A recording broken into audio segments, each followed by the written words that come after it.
molecular hydrogen, if you can think of a cell, and on the outside of a cell, then you've got all these pinpoints that that should have another molecule holding it to keep it from oxidizing. Does that make sense? Well, with age and environmental factors and lifestyle and all these different things, those little pegs around the outside can become open, and that's where oxidation happens. So what molecular hydrogen does is it is smart, and it knows it needs to go hit those spots that have become open. So it's the ultimate antioxidant. Okay. And what's cool about it is, so I'm a big fan of vitamin C and things like that. Sure. However, if we are taking high dose vitamin C and some of these antioxidants in too big of a proportion for too long of a time, that actually can have some negative effects. But molecular hydrogen doesn't play by those same rules. So you can always take molecular hydrogen and really you get the antioxidant benefits without the the long-term negative effects that some of the other ones would give. So it's easy because you just drop the little tablet in water. Yeah, it's like an Alka-Seltzer. Yeah. Yeah, and as soon as it dissolves, you shoot it. If you let it sit too long, the hydrogen has evaporated. Okay. So as soon as it dissolves, you shoot it, and it is wonderful for all kinds of things. All right. So you're okay with taking that daily? Yeah, I am. Black seed oil. Black seed oil is an excellent form of almost like medicine. So it's antimicrobial, antiviral, and it's really powerful when you have a sickness coming on. So if you feel like a really bad cold or a virus or something like that, I will take little shots of it when I have, when I'm feeling a little bit under the weather, and it really helps my body mount a response. All right. What about, are you okay if someone takes that daily? Some people do. I think it just depends. It's not something I take daily. What about 3 days a week? I think that's 2 days a week? Yeah, 2-3 days a week, just to kind of keep things at bay.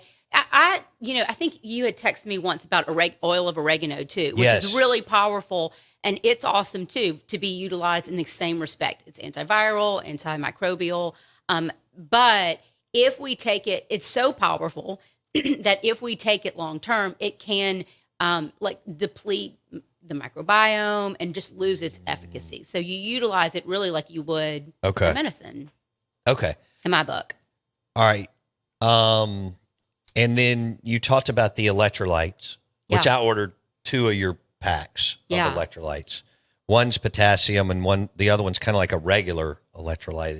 It's in the yellow packet. It's more of a regular blend. Yeah. So some people, one of the things that I do is I can test it's called HTMA, hair tissue mineral analysis. So we cut a little piece of hair, we send it off, we can burn it down, and it tells us what's been in store, what your mineral status looks like in storage. If we do a blood draw, it's only telling you what's being utilized in that moment. And you really need the full picture of what your body is storing. And a lot of people are really low in potassium. And you think about the potassium, it needs to be at the site of the cell to actually open up and allow glucose into the cell to work. So if you're eating some carbohydrates in your diet and that kind of thing, but you're feeling like you're not utilizing them well, it may be that you're low in potassium. A lot of women are low in potassium. So we didn't test you, but that was just one that I was like, let's try. You've got the other one too. But you can take one of these daily. You sure can. Okay. Yeah.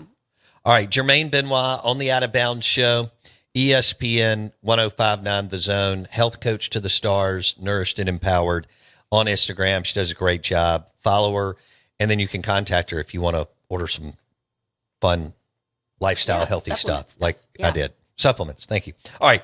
Vitamin D. Let's talk about this. Okay. Vitamin D versus melatonin. And you put in here using the sun through the day to power health. Yeah. Okay. So we've talked about this a little bit when I've been here in the past, but so as a recap, the sun does these really cool things throughout the day. Our body has receptors on our skin, in our eyes. They're actually called melanopsin. And these melanopsin receptors pick up the different rays of light. So we don't always see like Roy G. Biv, like the red, orange, yellow, green, blue, all that, but they're always visible to a certain degree depending on what time of the day it is and the horizon. And there's different light spectrum that's always in the atmosphere. So those different spectrums speak to us. They are what we call zeitgebers. And so these zeitgebers are telling us what time of the day it is, what time of the year it is, what the body should be utilizing internally to help things run correctly. Sure. So if you get that early morning light, which you can see, I recommend seeing the sunrise, but then also getting within an hour of the sun rising. That's where something called UVA light is on the scene. And UVA light will help you produce serotonin and dopamine. It produces nitric oxide, which can lower blood pressure.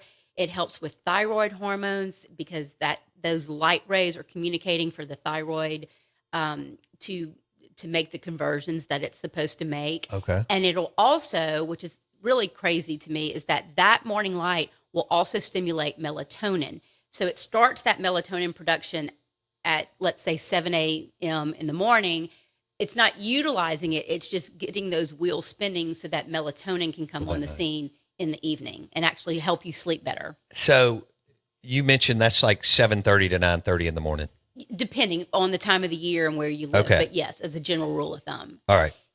And it only takes what, 5 minutes? Yeah, it depends on your like skin tone and how much sun you've seen. I'm not saying go bake out there. You can get damage if you're just out there all day, without having worked up to it. Right. But yeah, if you are fair complected, I'd say 3 to 5 minutes and keep working up to about 10 minutes at each one of these intervals. Okay. You want to get midday light too, because that's where you make vitamin D.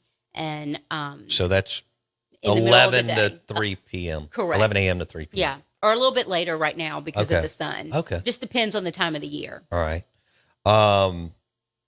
Let's see. What do we have? Go ahead. Well, I want to say this too, because I think this is really cool. So part of what, when we're making vitamin D, we all know vitamin D is really, really important.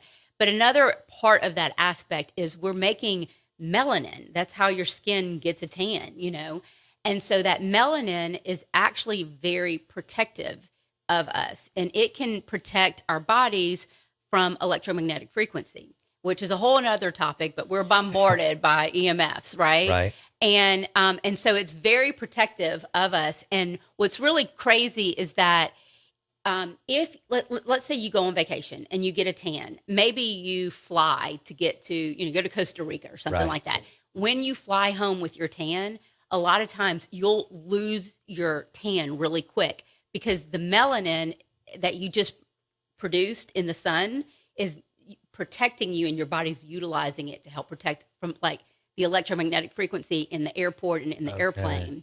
Or even if you're not, in an airplane, if you like lose your tan really quickly, that's a sign that your body was utilizing that melanin. So it's really protective of us in that way too. Okay. All right. We've only got a couple of minutes here. So like 2-3 minutes, Jackson. All right. I want to go through this as quick as we can. Okay. Why are we designed to handle more carbs in the summer? Okay. So to the same point that I just said, there are zeitgebers they're cues throughout the year. So those zeitgebers are food, temperature, and light. And so if we are exposing ourselves to natural light throughout the day, our bodies are going to know that in the summer months, there are more carbohydrate-rich foods. This is where fruits come on the scene, right? Okay. In the summer and into the fall months, that's where the bounty is. So because of the light cues that we are getting from our daily exposure to the sun, our bodies have the ability to think of our food as carrying like a barcode, and the barcode tells our body it's seasonal. If we're eating a banana in January or doing a mango tropical smoothie in January, well, your zeitgebers told your body already it's freezing cold, and those don't ever grow here anyway. I got it. Okay. So, and you also get a diversity. Your gut flora will change throughout the year based on the sun. the weather cycle. The sun cycle. Sun cycle. So okay. your body is able to better digest those carbohydrate-rich foods in the presence of the sun. Does that make sense? Yes. Follow Germaine Benoit on Instagram, Nourished and Empowered, and the website. Yeah, nourishedandempowered.com. Nourishedandempowered.com and on Instagram. Thanks for listening to the Out of Bounds Show, ESPN 105.9 The Zone. We'll see you tomorrow.